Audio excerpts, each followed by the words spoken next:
Thank you for listening to the Roast West Coast Coffee Podcast. I upload this podcast on the Anchor podcast platform. If you haven't heard about Anchor, it is the easiest way to make a podcast. It's free. There are creation tools that allow you to record and edit your podcast right from your phone or computer. Anchor distributes the podcast for me so you can hear it on Spotify or Apple or wherever you are listening.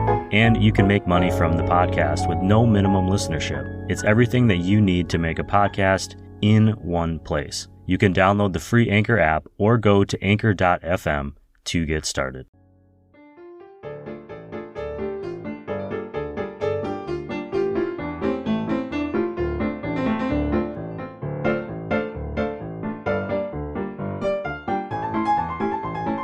Good morning and welcome back to the Roast West Coast Coffee Podcast. I'm your host, Ryan Wolt, and today I'm getting a little bit coffee smarter by asking one of our resident coffee experts about dialing in roasts and at-home brewing methods.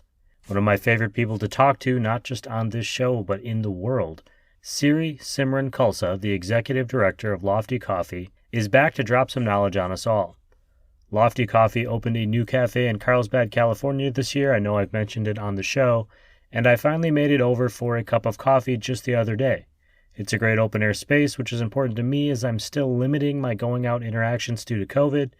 I've been vaccinated, but I figure if the outdoor or open-air spots are there, this is California, and they are serving good coffee, then why not help stop the spread as long as possible? I buy a lot of coffee from a lot of different roasteries, including Lofty, but there are so many variables to consider when brewing at home, like the coffee-to-water ratio, the brewing method, the grind size. Sometimes it feels like I'm not maximizing my cups of coffee, and by the time I figure out what tastes best, there's only like a cup or two left in the bag, which can be really frustrating. It's been a few weeks since Siri's been on the show, so I'm glad she's here to tackle this with me today. She's going to use a term in our upcoming conversation that I want to define for anyone who hasn't worked in hospitality. The term par, or par stock, refers to the level of supplies needed, be they ingredients or soap or rags or cans of cold brew, to meet the demands of operation. When I was managing restaurants, I'd often think in terms of daily, weekly, and monthly pars, depending on which products I was ordering. I often had a minimum par, and then as the sales or usage went up or down, I'd have to adjust. The bigger a food and drink operation is, be it a busy restaurant or a chain of coffee shops, the more fluctuations in par stock can be absorbed into a budget. But for a very small business or a one-off business, often correctly managing par can be a true determining factor of success by preventing waste and by extension helping manage their budget, enabling the staff to have proper supplies, and be able to best serve the customer fresh products consistently. So par is important. Also important is that while you're listening today, you take a moment to follow at Roast West Coast on Instagram. I'm just kidding, it's not that important. But I'd certainly appreciate it if you did. You'll also find links to this podcast's coffee newsletter on roastwestcoast.com, and if you've been enjoying the show, please consider subscribing or buying us a cup of coffee to help us continue providing this coffee content. That'd be very cool of you to do today. Right now, I hope your coffee mug is full because it's time for today's Coffee Smarter session on the Roast West Coast podcast.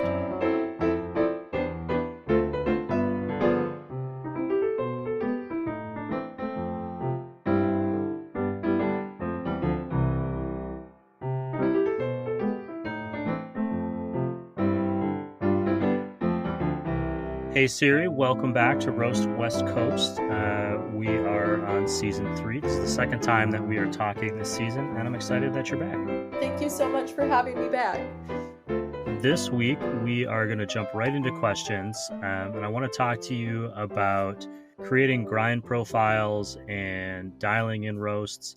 And I'm going to kind of, not last week, I suppose a few weeks ago now, but you were talking about shipping and how you guys store at Lofty. You have a warehouse in the Bay Area where you have green coffee kind of waiting. When that green coffee comes to you at the roasting facility in Lofty Encinitas, and you are seeing it for the first time and you're smelling it and you're kind of getting an idea of if it matches what you thought you were buying, because that's not always quite the same, how do you start dialing in how you're going to roast this coffee? Yeah, so to get like the most out of it. Yeah, I'm so happy with this question because this is what I've been doing all week, actually.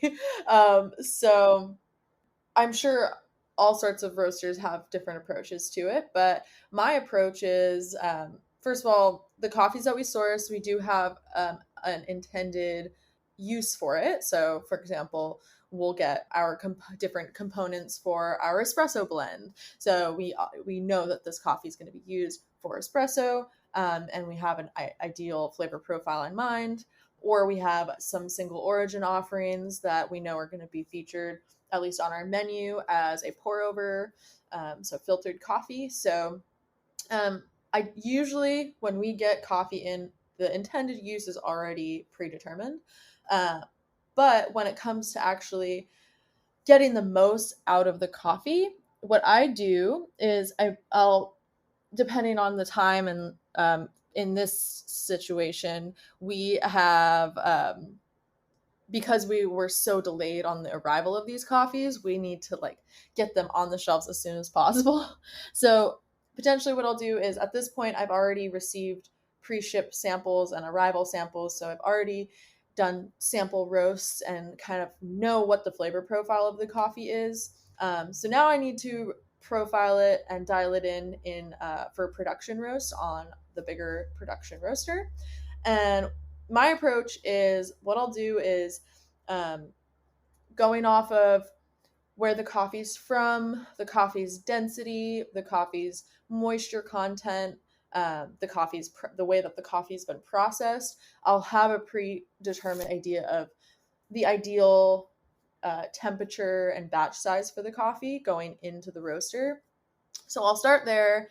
And usually for the first roast of a coffee, I kind of allow it to take on heat the way that it naturally does. Again, it might be the first time I'm roasting this coffee on this production roaster. So kind of seeing how the coffee takes on the heat. And I'll do that.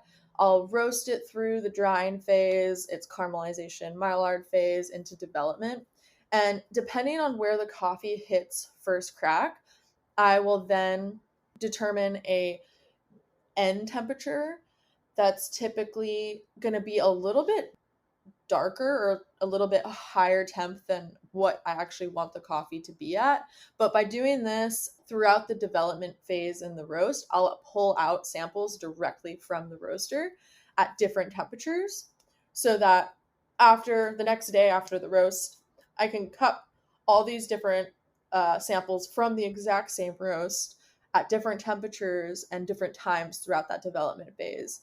And through that, I can really identify at what temperature am I getting the most sweetness?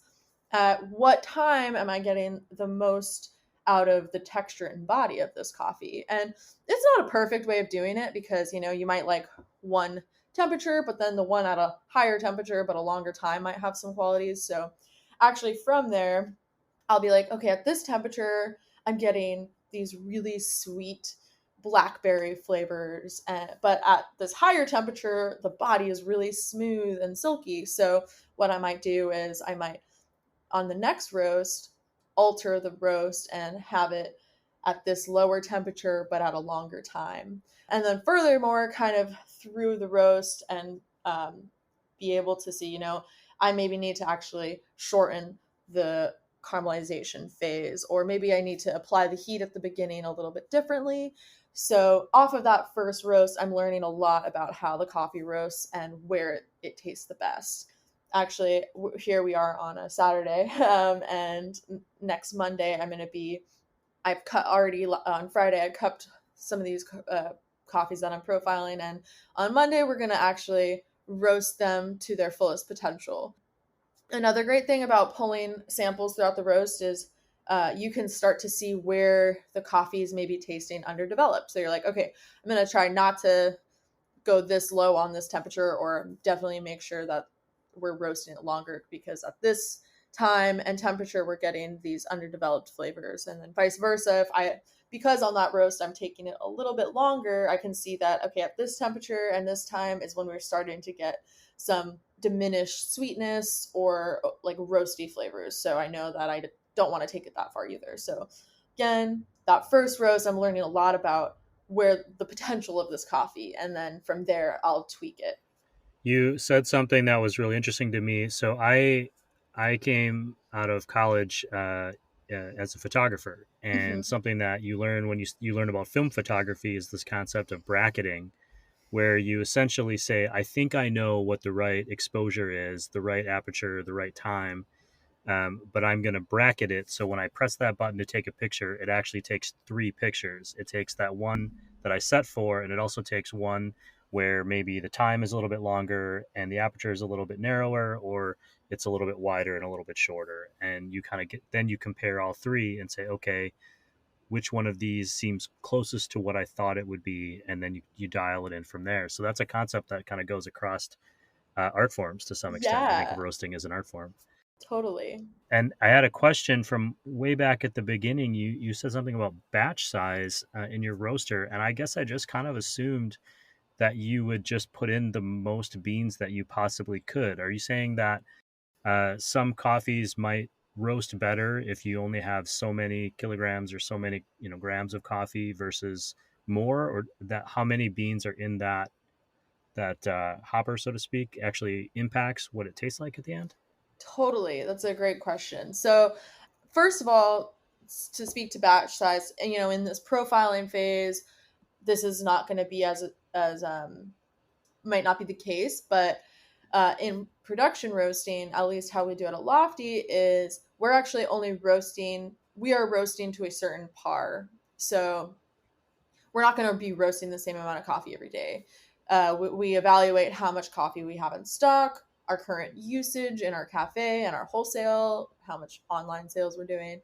And from there, we kind of calculate, okay, we need to roast this much coffee today. And we do this to reduce waste so that we're not just like roasting coffee and then we're like, oh, we don't need this much coffee. So each roast day looks very different in the sense of the amount that we're roasting and which coffees we're roasting, depending on our usage. And but then to talk about batch size, something I've found, and I think a lot of you can find this online of recommendations, on the current roaster that I'm working on, the recommended smallest batch size is 6 pounds, and the largest recommended batch size is 33 pounds. But I do not think that roasting 33 pounds or roasting 6 pounds is you're going to have the optimal control or like heat transfer, because in that super small batch it's just very hard to control the heat that's going into it, and then vice versa on the very large batch. Those, although that's like the recommended max capacity, I'll find that the coffee will not take on the heat as well. So I try to keep my batch sizes in between 40 to 70% of the capacity of the roaster. So that's anywhere from like 12 pounds to like 27 pounds. So typically on just to because that first roast that I'm profiling is potentially, it might not go the way as planned and potentially might not be up to our standard and be able to serve it. I'll do like a 13 to maybe 20-pound roast depending on the coffee and its usage, because potentially we might actually not put it out into service, again because we're still trying to identify the best use or the best way to roast the coffee. So So that takes me to the next kind of step of this, which is you are developing this grind profile at the shop. I come there, I buy a bag of coffee, and I bring it home. And this is something that I wish roasters would do as a customer, which is put on the bag what type of brewing process they think the coffee is mm, best for, whether it's French press or pour over or machine or espresso, whatever it is. yeah, But I find that I'm spending a lot of time and kind of not energy, but just a lot of coffee dialing in that bag of coffee. So what the water ratio is, what if I'm brewing it as a French press, or like I do French press and pour over at home a lot. And some coffees, like I'll just be like, man, I don't know why this coffee is everyone likes it so much, or this coffee roaster gets graded really well or rated really well. And then I'll just switch up how I'm making it in the morning, and I'm like, oh my god, this is like the best coffee. Like I love I this. get it. Do you have yeah, do you have any advice for like dialing in that roast at home quicker, or for people like me who don't want to buy 5 bags of coffee to figure out the one that I like, because I want to keep trying different coffees. Any advice on that front, or is there a reason why you don't see that more often, that roasters give you a recommendation for how to do it at home? Yeah. So to speak to the recommendation, actually, the last trip that we took to Origin, we happened to also be visiting some producers with another coffee company. And that was super cool because we got to kind of share our insights around purchasing coffee, but then also roasting and brewing. And I guess me and the person I was traveling with, we were discussing how, oh wow, this coffee would taste really amazing as a AeroPress, and the other uh, the other folks, they kind of chimed in and they're like, it's really interesting that you speak of it in this way, because our philosophy is that like a good coffee is a good coffee no matter what brewing method. So to me, that was Mm. I was like, huh, that's really interesting, because and I think that's their approach, is that they buy really good coffee and the coffee's good and you can brew it however you want and it'll be good. And that's their like thought process around it. Where through my experience, I do find, yes, a good coffee is a good coffee, but sometimes if you brew it in a particular way, you get maybe the most out of it, what it has to offer. For example, we had a Peruvian coffee earlier this year that, to me, what with the it didn't have these like super punchy, vibrant flavors. The flavor of the coffee was actually very subtle and soft, but the texture of the coffee was really incredible. And just to me, like, it was like this full on sensory experience. And through dialing it in and making different cups of coffee, to me, a coffee like that really shined in like a higher ratio, like a 1 to 17 ratio, as like a pour over, where it was like just really clean, that long, like having a like it kind of stretched out, really like accentuated that like silky smooth texture that it had.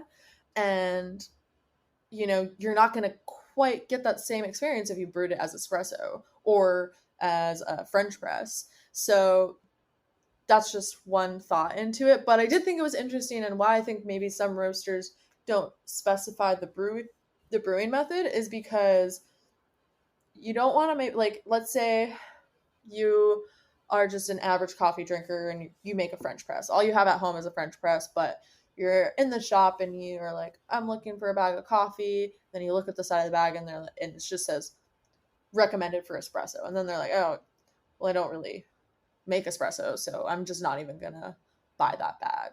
So potentially, that's kind of where my head goes, where it's you're limiting how certain people are going to approach getting that coffee. Again, I do think I recommend as many people to like try to form relationships with their baristas, because maybe it's like, hey, I'm looking at this coffee, like, how do you recommend it? How do you brew it here? Like, and maybe they can give you some insight outside of, maybe they're like, I took it home and I made an AeroPress with it and it was really good. So that's my thought on it.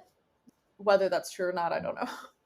Well, my tip for people, and this is what I've been doing, is when I go to a new coffee shop and I'm going to buy a bag to take home, I usually ask what they are brewing just for their black drip coffee, because Mm, that seems to be what I will enjoy the most at home, just because I can yeah, recreate that process a lot easier. And totally. especially if I'm just introducing myself to a new roaster. If I'm going to a place that I've been a bunch of times, I'll experiment a little bit more. But that always seems to help.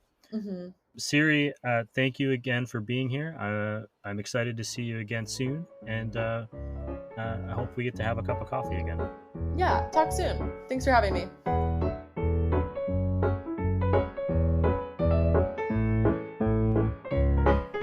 Okay, to recap. The process of dialing in a roaster or brew can be a little bit time consuming and a little bit tedious. I'd advise you not to get frustrated because it's hard.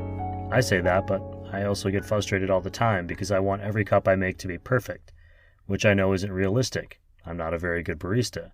But it does make me really appreciate the coffees that I'm getting from the coffee shop. Some things that have worked for me in my own homebrewing include buying a decent grinder. Immediate difference. It doesn't have to be a $1,000,000,000 one, but a burr grinder instead of a blade grinder will make an immediate noticeable difference to your coffees. Second, I've also gotten a little conservative with the coffees I buy for at home because I'm buying so many of them. Often I find myself buying the house roast or a bag of coffee that the roaster is using for their drip coffee. The reason being because I assume it'll be a little bit more forgiving and a bit more accessible for me to recreate. Then I make a point to really try the fun stuff at the shop, letting the skilled baristas get the most flavor out of the cup I drink there. Now this works for me, but you may want to get crazy or have a little more fun at home. I go out for coffee quite a bit, so that when I am home, I usually just want something a little more consistent. Finally, ask the roasters or baristas. They'll probably have some good advice on the best brewing method for the coffee that you're buying.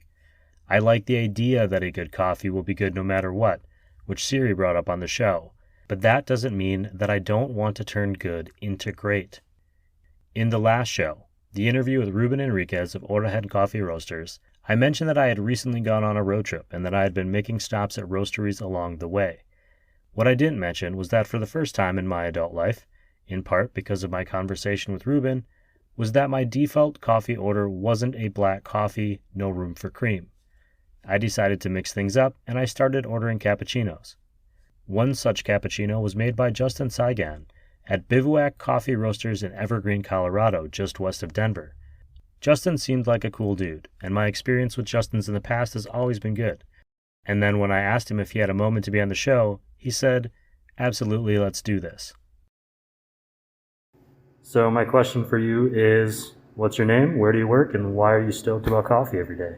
My name's Justin Saigan. I work at Bivouac Coffee in Evergreen, Colorado, and coffee gets me stoked every day. Sharing it with people, the community it creates. I love talking to people when everybody comes in. What's better than conversation over a good cup of joe, you know? So it turns out Justin was a cool dude, and the coffee drink he made me was excellent. Bivouac's slogan is coffee by nature, and in reading about them, they put environmentally friendly coffee practices at the forefront of their mission statement. Check out their website, bivouac.coffee, which I'll link to in this show's column on roastwestcoast.com, to learn more about why they exclusively roast naturally processed coffees and why they became a B Corp, which legally obligates them to operate with the highest environmental and social standards possible. You can also follow them on Instagram at bivouac.coffee. That is it for today's episode of Roast West Coast. As always, if you have been enjoying listening to the stories of entrepreneurship of coffee professionals of coffee, nay life itself, please share this podcast with a friend on your social media or subscribe. The show is free and the newsletter on roastwestcoast.com is free, but a paid subscription goes a long way towards continuing our efforts to expand this show and to grow a thriving craft coffee community. I hope you think the show is worth it. If this episode got you craving some delicious coffee, stop by one of our roast industry partners like Zoombar Coffee and Tea, Cafe Laterre, Camp Coffee Company, Mostra Coffee Company, Steady State Roasting, Coffee Cycle Roasting, or Leap Coffee. You could also order a bag to be delivered to you right from those roasteries online, along with supporter Maria Coffee. I'll link to all of those companies in the show notes, and as always, thanks to Cape Horn Coffee Importers for supporting, and First Light Whiskey for making an excellent coffee whiskey that pairs well with an ice cube, a scoop of ice cream, or just straight from the flask. Finally, Siri Simran Khalsa, Executive Director at Lofty Coffee, has been ever so gracious to this show with her time and knowledge. Thank you, Siri, and I can't wait for our next chat, which is checking notes next week. This episode has been written, produced, and recorded by me, Ryan Wolt. I hope this show has found you happy, healthy, and with at least enough sanity to make it through the day. And please, always tip your baristas, and be sure to drink good coffee.